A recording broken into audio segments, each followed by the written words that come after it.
I just wanted to go over quickly just the, uh, there you go, leak.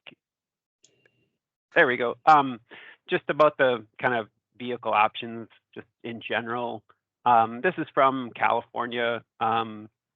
Just kind of breaking down the overall emissions from the different major types of vehicles, conventional gas engines, hybrid engines, plug-in hybrids, and battery, all battery. So this breaks down, the um, manufacturing costs or the manufacturing emissions, and then just the overall use of a typical lifespan of a vehicle. So, you can see here on the left, the, amount of petroleum produced emissions, from an all gas car, substantially higher. But as you kind of move into the hybrid ones, you use less gas. You move into the plug-in hybrids, you have even less gas. And then, of course, in the battery-powered ones, you use no gasoline, but you still see you get a lot of emissions because you still need to, charge up those cars. And of course, there's emissions associated with generating electricity per that charge. And so this is just, I think, a good starting point, I think, to just, break down the major types of vehicles and think about emissions in kind of the broader context of the varying types of vehicles.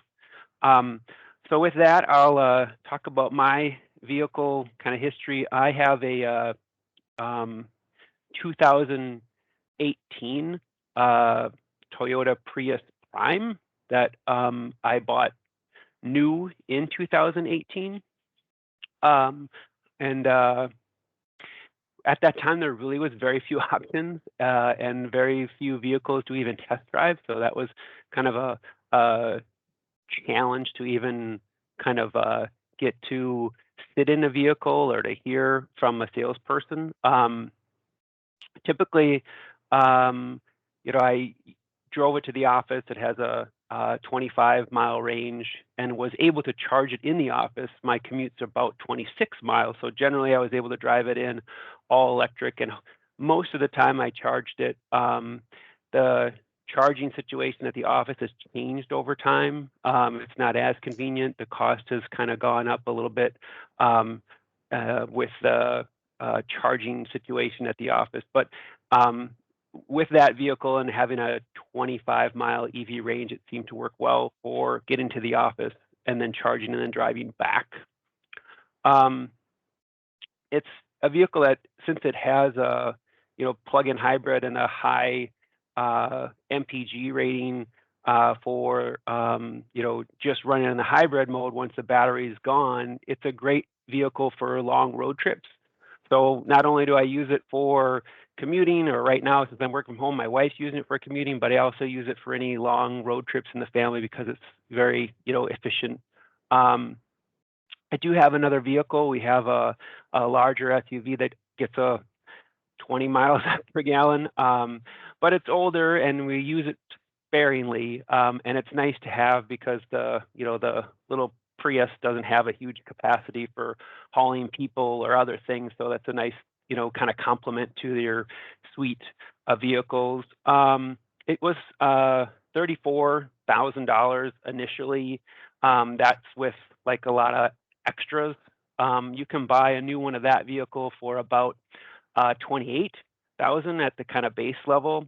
The incentive for me at the time was a $4,500 tax rebate, which actually just meant I got a deduction in what I paid for taxes by $4,500. So that offset the cost quite a bit.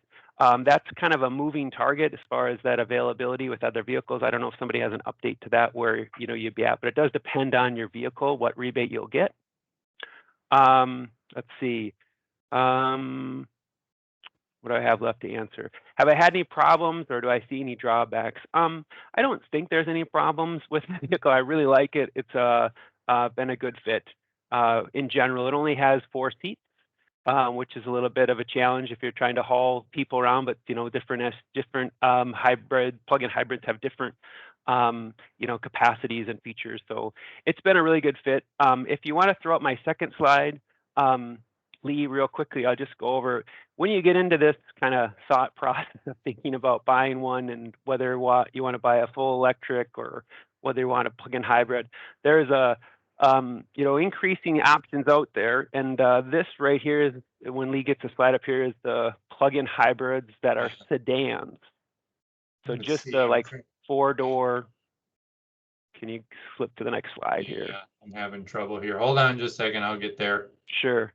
So, there's a lot of different things to consider, not only MPG, not only battery miles you can put on a battery. But this quick slide here just talks about, or just shows within the plug-in hybrid sector, how many, options you have, and what their battery range is, plus what their MPG rating is. So you can see, depending on what your commute is, depending on what kind of driving you need, this is just I think a helpful graphic to give you some sense of what, kind of EV kind of capacity you have with these types of 4-door plug-in hybrids. Some of them are, more of a high efficiency hybrid. Some of them have a, bigger battery capacity. So that's about it for me. Okay, thank you very much, Matt. I'm sure there will be some questions for you later. We'll move on to our second panelist, Shandy. Welcome. Hi, thank you. You might hear my daughter in the background. She is home sick today, and she might be joining me once my husband has to go to a meeting. But for now, I own a Nissan Leaf, and that's fully electric. And ours is a 2015 that we bought used in 2017. It's, at the time, we kind of got like one of the next level, like the SV, I think. So it was maybe a couple $1,000s more than it would have if we had just gotten kind of the base one that didn't have like some extra stuff, like the bigger screen inside and like a sound system and stuff like that. So it was just a little bit more expensive, but it was used, obviously, and so we decided that we would go with this. So I was working at the Eco Experience, and things were pretty slow. So I started wandering around a little bit and ended up talking to somebody over at the EV station. And I hadn't realized before then that it was, he said I could get a used one for $10,000. I was like, oh, that's not bad. And we were looking for a new vehicle for my husband's replacement, because his was in pretty bad shape.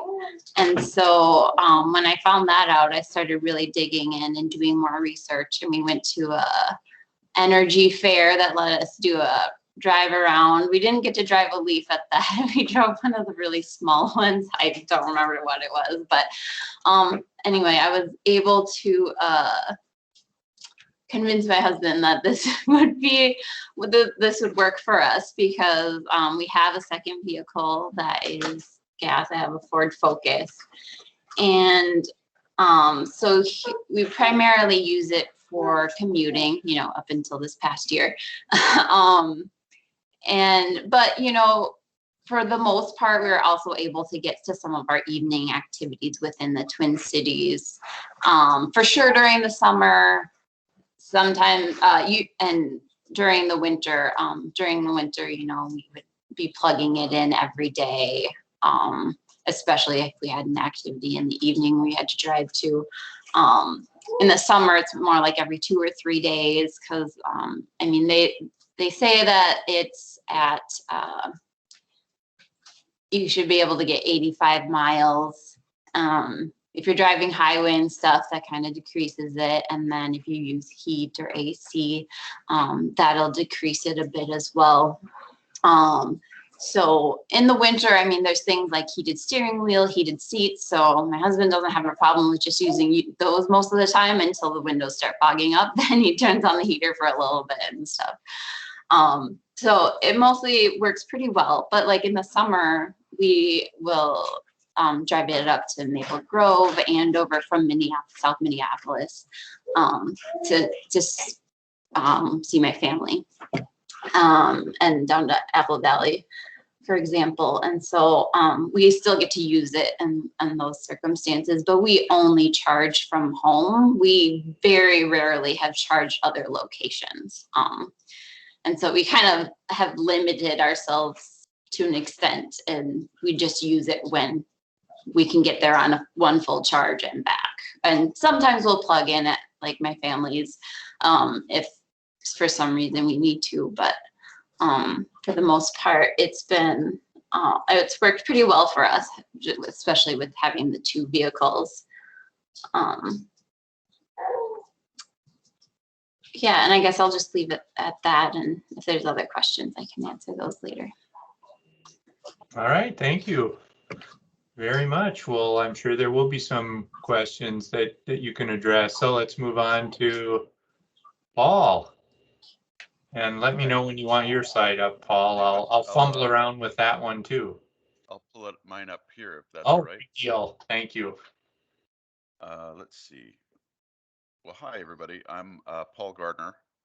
I am the administrator for the Clean Water Council, but I'm a PCA employee. And I wanted to have a slide just so you had some information to look at and that will make me go faster. I have a 2019 Chevy Bolt. This is not my car, but something from the Chevy website. But that is what our car looks like. It was really meant for my wife to drive. She was in line to get a new vehicle.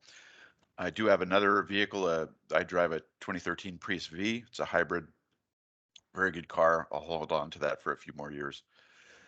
I've got just some of the particulars about when we bought it, what it cost, the range, and the like. I would really encourage you to invest in a level 2 charger. If you have a garage, that is obviously the most convenient. You do need to factor in having an electrician install that. I don't trust myself with anything electrical, but you should have someone check out your electrical panel to make sure that you can handle that load. It turns out we did not, because when we had the car charging in the garage and we ran the microwave, it shut off all the kitchen appliances. And it turned out we needed more amps in our panel, so that had to be factored in there. But if you count the level 2 charger and an electrician, that can run you $800 to $1,000, and you need to factor that in. But if I remember correctly, I believe that will get you a tax credit for part of that cost, and not just the car, but also the charging. I would double check on that. Check with a qualified tax professional. We can charge in with a level 2 charger in about 6 to 7 hours if we're almost empty, usually less than that. I'll just mention a couple of features. This car is really great to drive in traffic. It has faster pickup than any car I've ever had. And with a one pedal driving feature, which takes about a week to get used to, it's really great for slowing down in traffic, especially when you're on the interstate. So when you take your foot off the accelerator pedal, it slows down immediately and helps regenerate the battery.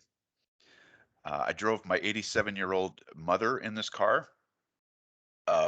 My mom is my mom and I love her, but she's 87 and she drops little passive aggressive comments about everything all the time, like what you're wearing and the food at the restaurant and how you're driving and how much weight I put on since the pandemic and so on. But riding in this car, she said, "Wow, this is like floating." And I would have to agree. The feel of the car is very smooth. You just don't have these minute vibrations that you get when you're driving around an internal combustion vehicle that has pistons running and drive shaft turning and all those things that just sort of make you shake every little bit. And so she was happy. So that was a definite plus. I do want to mention in the winter, the heat is pretty good.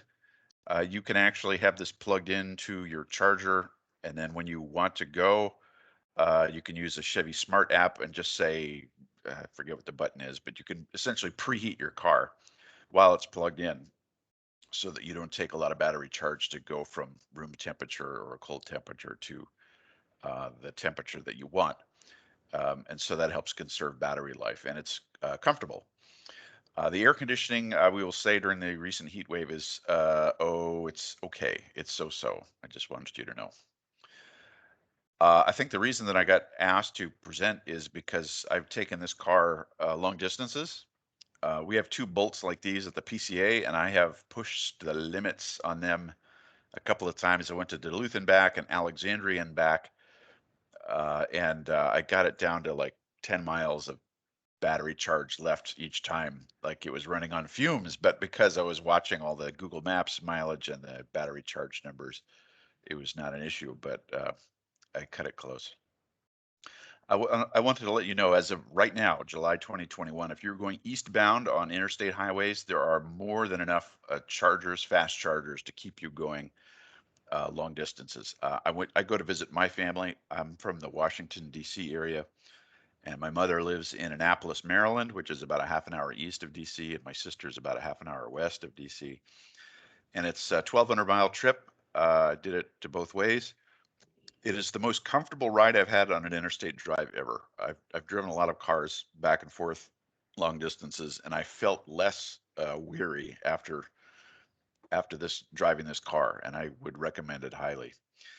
The level 3, the DC fast chargers that you use are often at retail establishments and Walmarts and the like, or some sort of retail area. So there are places where you can go to the bathroom and get something to eat while your car is charging.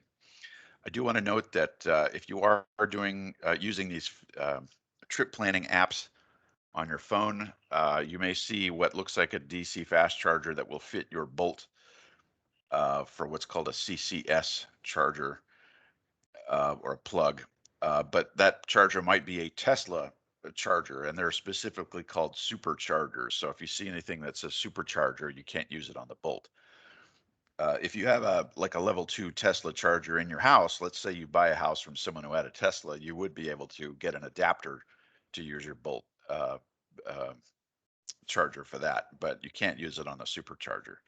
I keep hearing some scuttlebutt that Tesla may allow other makes to use theirs in the future, but I don't know if that will come to anything. A fast charger means, at least for the Bolt, that you can charge from about 10% to 80% charge in roughly 40 minutes, sometimes more depending on the conditions. There are newer vehicles that will charge faster than that, and that has to do with how much capacity they can accept at a time. And so you can charge up to 50 kilowatts with a fast charger. What that means is you could go to a DC fast charger, you stick in your credit card, you put it in, and it might be a 300 kilowatt charger, but your car will only take 50 kilowatts at a time. And that's kind of frustrating, because if you had something that took 100 kilowatts, you could obviously charge much faster. You do have to change how you think about stopping when you use an electric vehicle. You really need to plan your stops.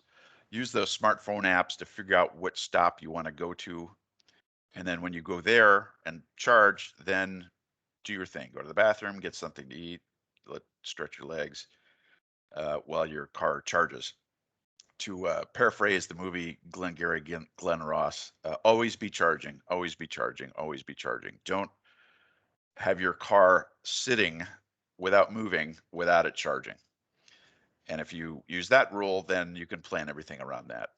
That will just save you several hours over an 1,000-mile trip. If you do stay overnight in a hotel, look for one that does have a level 2 charger. I'm disappointed that a lot of hotel chains do not understand what a level 2 charger is.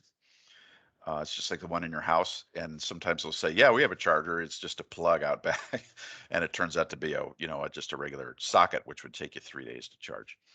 So I'm a little frustrated with that, but some hotels are starting to get it. But you will save yourself an hour if you're able to charge overnight, just like you would in your garage.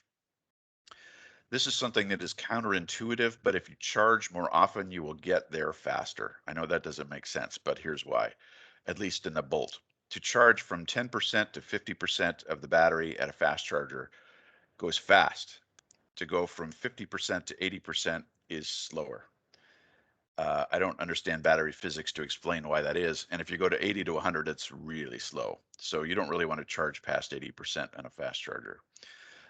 So if you actually stopped a little more often and just got it up to 50% in 15 minutes and then go, and then maybe go 100 miles and then charge again, you actually will get there faster over a day than if you wait to deplete the battery before you charge. And I always find it helpful, especially with the PCA bolts, to compare your Google Maps or your GPS device with seeing how many miles you have left to go to your destination, and compare it to how many miles are showing left on the battery charge on the battery on the dashboard. As long as they are being depleted at the same rate, you're in good shape. In really hot or cold weather, the battery might be depleted a little bit quicker, and you need to factor that in. So it was kind of fun to figure that out.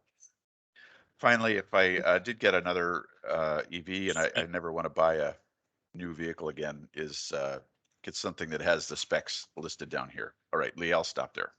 No, that's okay. I actually got kicked off here for a minute. I never get kicked off my computer, so now I'm connected via my phone. But yeah, I knew there's lots of information, lots of passion for the Bolt here. So I appreciate that. But let's go on to Gene, because I want to make sure we have some good time for discussion.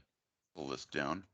Okay. Sure. I appreciate everybody's perspective so far. And I think Shandy and I may have talked to the same person at the State Fair Eco Experience, because we seem to have the same type of car and purchased it in the same way. We own a 2013 Nissan Leaf. It is fully electric, battery only. And we bought it in 2017 with 24,000 miles on it for $9,000. It felt like it was practically free, but that's not the only free part of this story. I'm on the panel because I have an experience that not a whole lot of electric car owners have. I rent, so I don't own a garage. I rent a garage from my landlord. And when we bought our Leaf, we were, I think, the third electric car. It's a fairly big building, 300 units in our complex. And our landlord was extremely accommodating. I use a standard outlet. I use my car primarily for commuting, and I charge overnight every night. It takes me 15 seconds total to plug it in at night and unplug it in the morning. I don't have to stop at gas stations anymore. It means I'm less likely to win the lottery because I'm not buying lottery tickets as often, but it's really nice not to have to stop at gas stations. We have had zero maintenance on this vehicle other than replacing tires, which was a standard regular tire replacement time. And it is truly amazing to me the ease with which it's seamless. As I've described it to people, it's seamless driving it. One of the things I love is it is, as Paul mentioned, it has get up and go. You can speed up on those on-ramps onto the interstate, and the big honking diesel 4-6-wheel drive back behind me is going, where'd she go? Where'd she go? And I kind of like that. I have had range anxiety at times, but I want to put the message out there that you get over that quick. Once, as Paul goes into a lot of metrics, I'm more of a observational, experiential person that I drive it to my dentist who lives way the heck out in Wayzata. I live in Minneapolis. I drive to work. And one time I drove to work in St. Paul and then went out to Wayzata, and then I realized it's reading 25 miles left. And yeah, I know I'm only 10 miles from home, but it gave me some anxiety. And as you're driving and getting used to that, how the range is calculated, that anxiety goes away. It's probably a healthy thing to have it at the beginning, because then you calibrate your behavior to the car. I have never run out of electric charge because you just adjust. In our apartment building, for the first 2 years that I had the Leaf, the landlord didn't even charge us for electricity. And so I had a great deal. I was getting my commute paid for by my landlord. Then they caught on because we had this flood of Tesla owners coming in, and Tesla owners are a kind of a different class. Wish we had one on the panel today, but they are demanding. They're like, they love their Teslas. It's the only thing that really makes any sense in the world, and they needed their fast chargers. Me, I put in my standard outlet and trickle overnight. It's great. I'm charged up in the morning. They wanted to get up and go.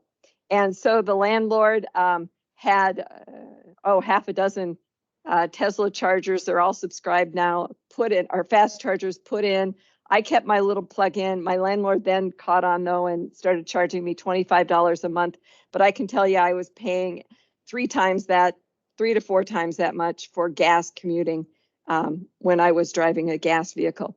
We also own a hybrid Mitsubishi Outlander as the vehicle that can take us longer distances, about 100-mile range on my Leaf. And we also love that. So I'm going to stop there and see what questions you guys are going to throw at us. Okay, thank you, Jean. Thanks to all the panelists here. So I see there have been some things coming in on the chat, and people have been typing some responses. I'm not sure if everyone's sort of following all those responses. So actually, so Aaron, I'll let you if you want to relay some of the questions that you think we could have a little discussion on, or now's also the time to type in some additional questions and or unmute yourself and ask a question. So why don't we pause just for a minute for that? Is there anyone who would like to unmute and ask a question?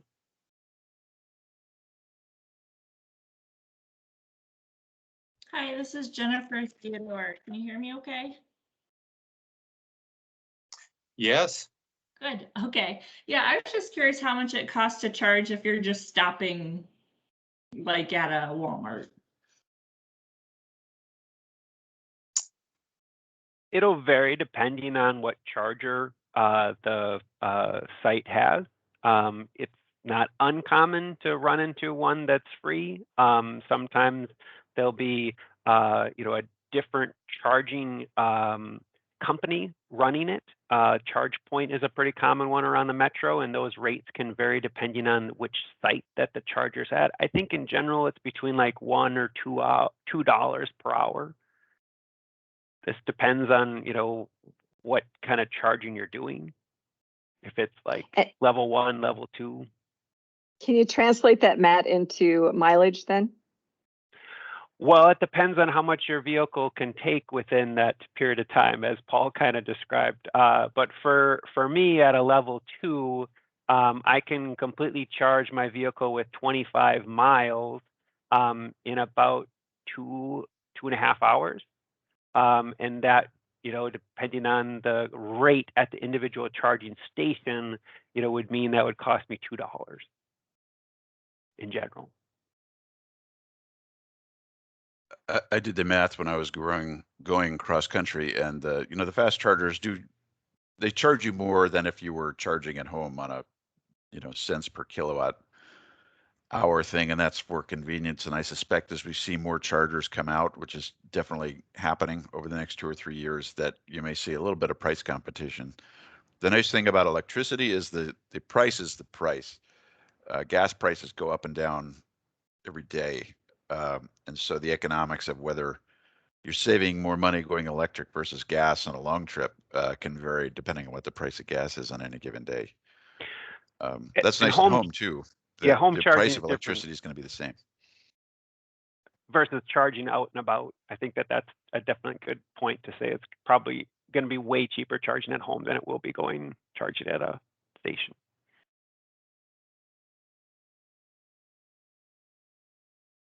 Okay, and you can see there's Laura added a comment here on the Tesla. Okay, so let's chat a little bit. Aaron, anything you're seeing that we should address or other questions? Well, we've had a few questions that have gotten a couple answers, but let's just open it up to the other panelists as well. We had a question, how do these sedans do in the snow regarding not sliding? We did have a response from Jean that she doesn't put on snow tires, but she does change her commuting route when it snows. Do we have any other input? You know, there's some electric vehicles that are almost all rear wheel drive, which just sounds horrible to Minnesotans. In my little note, if I did get the next car for me, I would look for all-wheel drive. A lot of vehicles do have all-wheel drive as an option, and I do know people who swear by snow tires. I've never had snow tires, but you know, if it works for you. I can throw it there too. A lot of these super high efficiency vehicles come with high efficiency tires. So the ones that you'll get from the, a new vehicle won't be good snow tires. What we did was buy a whole new set of wheels. So not only new tires, but wheels to go along with them, and put snow tires on those, and then swap them out during the winter time. It does definitely affect your gas mileage, but it makes me feel much more secure than the high efficiency tires.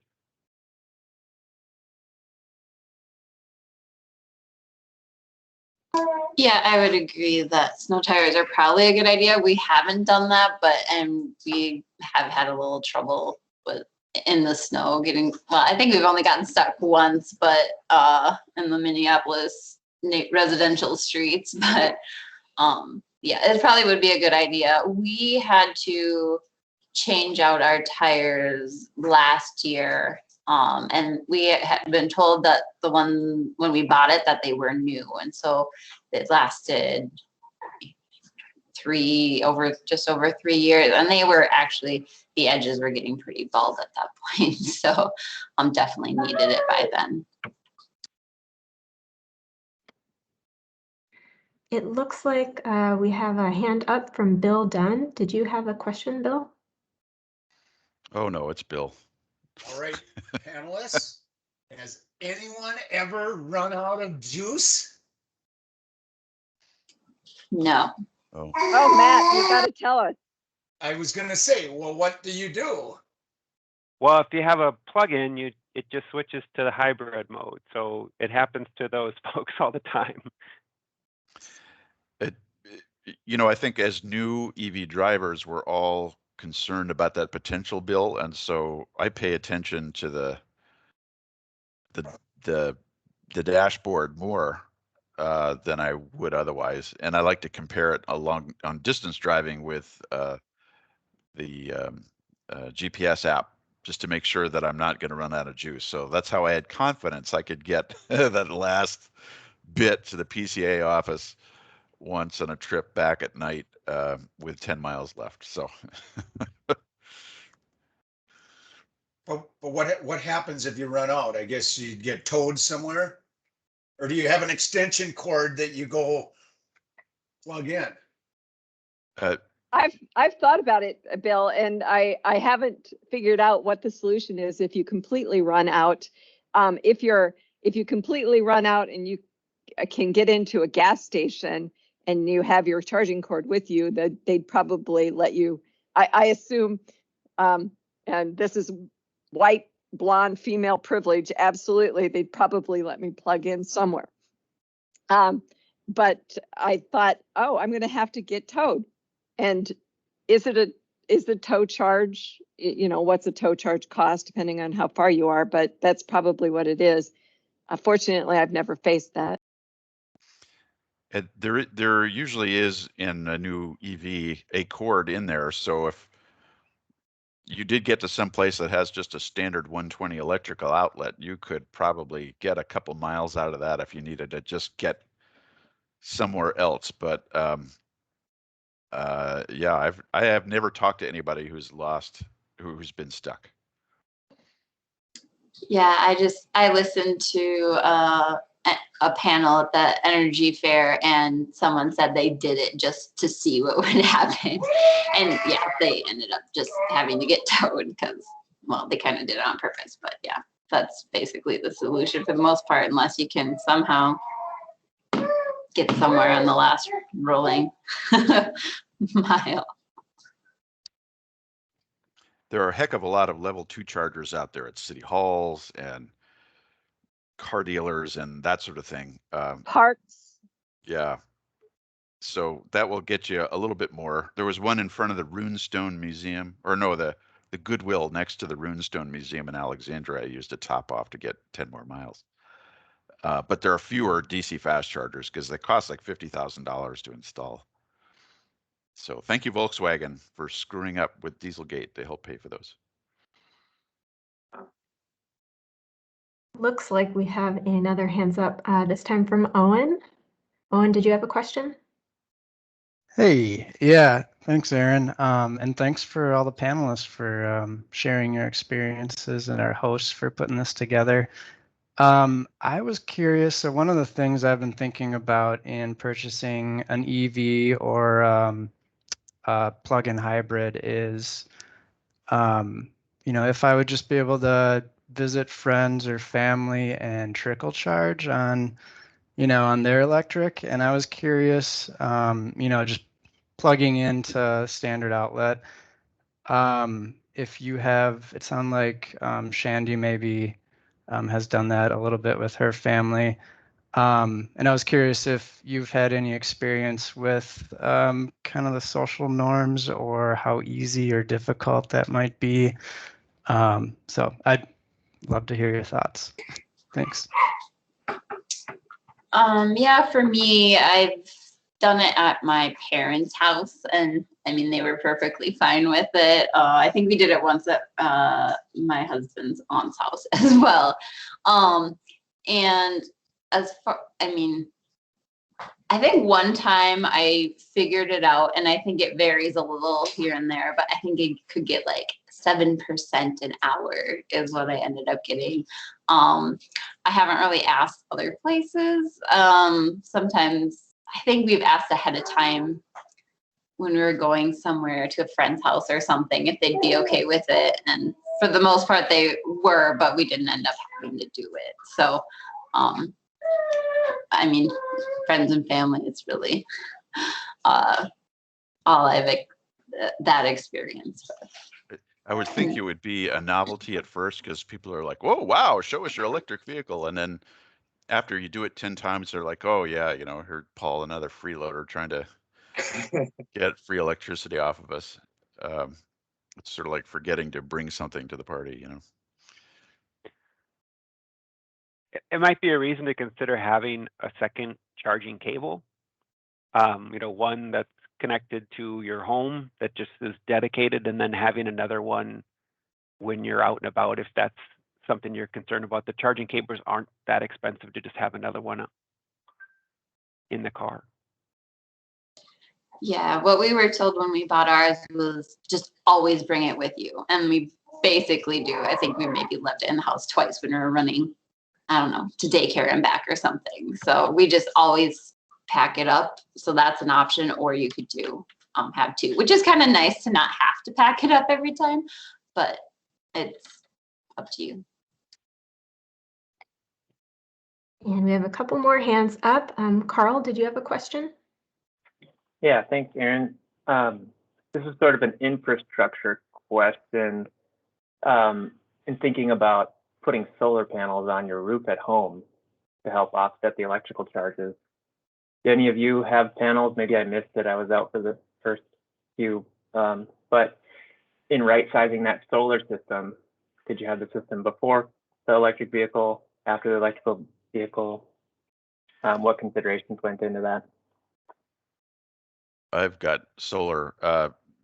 It's not really a consideration. The amount the amount you need to charge your car if you're just commuting is paltry compared to what you can generate on a day like today if it was sunny in the summer.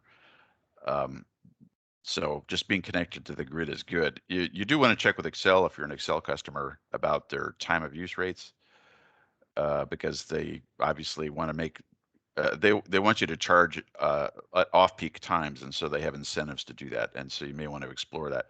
But we don't use enough electricity in our house on a daily basis to make it worth doing, so we did not do it. That brings up the question of whether you have batteries, and if you want to spend a couple $1,000s for battery storage off your solar, you could do that. I don't see any need to do that since we have very reliable power where I live. And so we give to the grid when we produce and we take from the grid when we need it. If I lived in the woods or something where the power would go out a lot, that would definitely be a consideration, but it's the amount you need to charge on a level 2 charger if you're just commuting is nothing. I mean, our electrical bill went up like this much. Do you have an idea of kilowatt hours per month, Jane? Oh, it's probably in, I don't know, 50, something like that. Okay, I mean, it's just not that much, thank you. at least for us. So Kirk, did you have a question? Yeah, I've got a couple. The first is for Matthew. The first slide you put up showed the environmental footprint there, life cycle of hybrid versus a true electric vehicle, or 100%. And they look to be the same greenhouse gas level of input. And just wanted to see if that number was because it was thinking of what the current mix is, or if, like Carl was saying, you had solar or wind source through Excel, if it would be less. And then I think a second question is just, I have 3 kids, and just, it sounds like all of these are smaller cars. Anyone with a bigger experience with maybe a bigger car that's a hybrid or plug-in hybrid / electric and electric vehicles? Thanks. Well, we have a Mitsubishi Outlander, which is a hybrid, and that certainly is equivalent to any midsize SUV out there. And I can imagine sitting at least 2, if not 3 kids in the back. And it's got then the back end that we use as a truck, and it's great.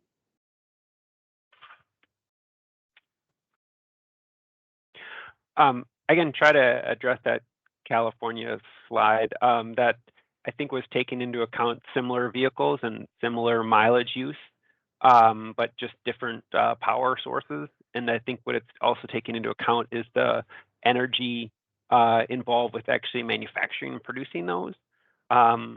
So hopefully that gives you some sense of that. I don't know if you can bring that slide up again, Lee, help out. Matt, since I got kicked off my computer, okay, maybe not. Maybe if you have the slide and you could bring it back up, or I think you emailed it around all of us, maybe someone else could.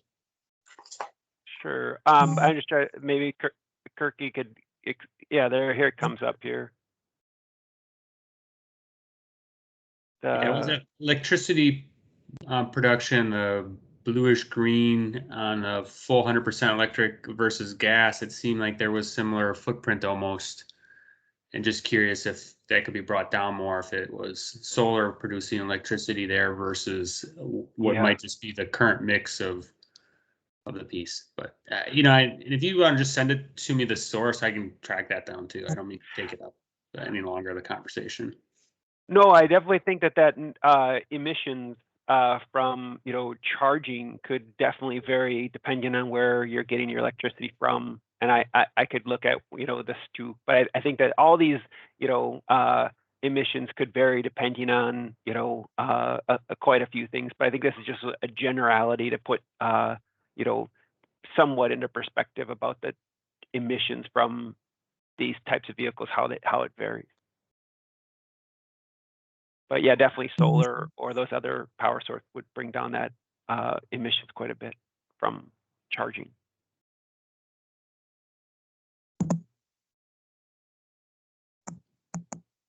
Excellent. Good discussion. Good questions on that. I know, we're down to a little less than 10 minutes, and there's probably more more stuff pouring in here in terms of questions.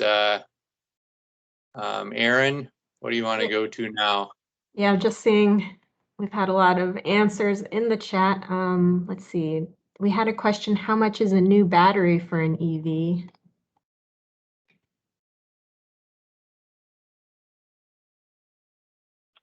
Have any of you had to, has that been an issue for any of you, or are you planning that you would replace your battery at some point or get a new vehicle at that point? Perhaps. I'm curious about that myself. I just say it's a lot. It's the most expensive part in the whole car, and so the warranty is really important. Look for the battery warranty on the vehicle. But all of these manufacturers know that their reputation of whether people will adopt EVs really depends on how reliable the battery is. So they are going bending over backwards to make sure things work. And the Bolt I have actually had a recall because there were some battery fires, and it turned out our car was fine, they say.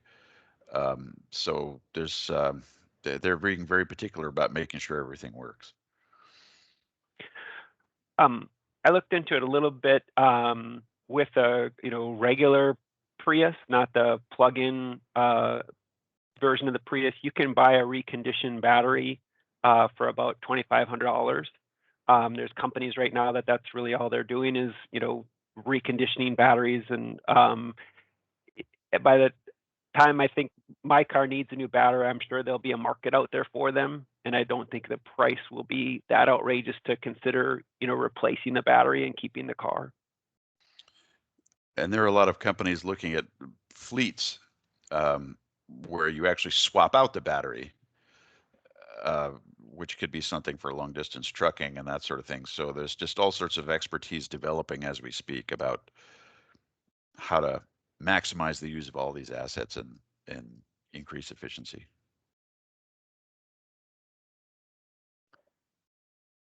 Chandy and Jean, do you want to comment on your Leafs here? I see, Chandy, you put one comment in the chat here. Yeah. Just for our battery, we just lost one bar this spring. Melissa says it's 12. I was thinking it was 10. I don't remember.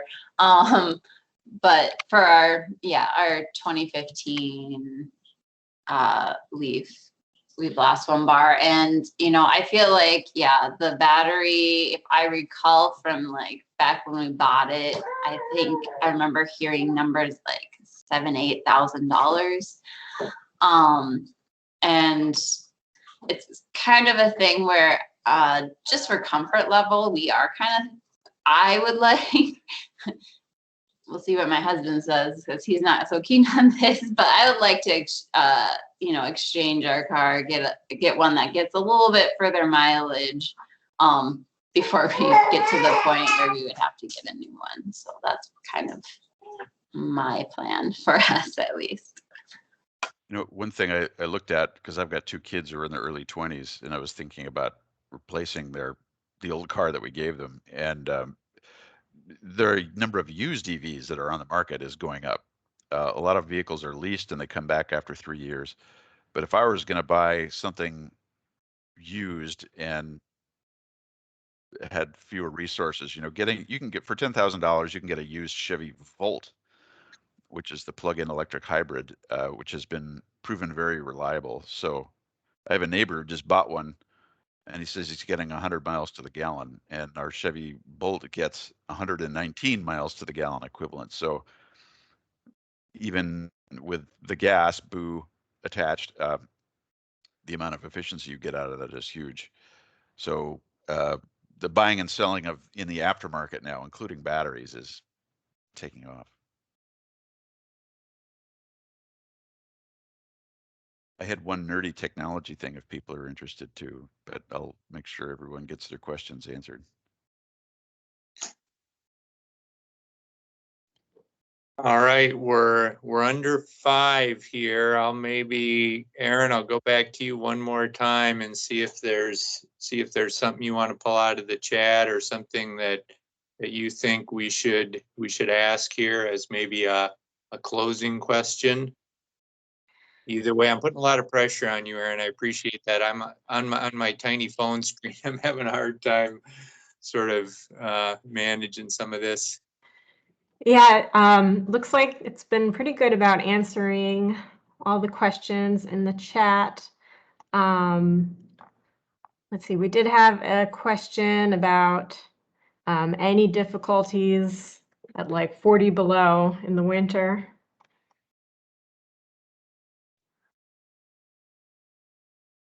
Well, the battery mileage, just to give some perspective for the Prius Prime, goes from about 30 miles in the midsummer to about 19 in the Minnesota winter. So it definitely affects the battery capacity pretty significantly, but it's just something you get used to.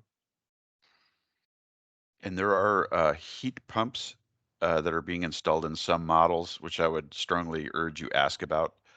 Heat pumps, just like air source heat pumps or ground source heat pumps, are much more efficient than standard resistance heat. So I think the battery charge loss would be less if you have a heat pump heater in the car. And I think some of the Teslas do have that. Everything's always in the Tesla, blah, blah, blah, Tesla, Tesla, Tesla. And I guess since we're almost close to finishing, Paul, did you have your one nerdy thing that you could get through in a my few nerdy thing. seconds? So we're all interested in renewable energy too, and wind and solar are kind of erratic. They, the production ebbs and flows during the day. One way to help even out the flow is to have all of these electric vehicles plugged in over the course of a day. And there's talk of vehicle to grid technology on a large scale. So you might have a bus fleet that might be plugged in during the middle of the day when the buses aren't running. And when they're all plugged in at the same time, they get a little tiny bit of kilowatts taken off of each of them. And if you spread that over thousands and thousands of vehicles in a particular area, that can even out the grid very easily. So there's just some really exciting technology that will allow each of us as individuals to help stabilize the grid and make wind and solar more attractive. So Google vehicle to grid if you want to get your jollies about that one.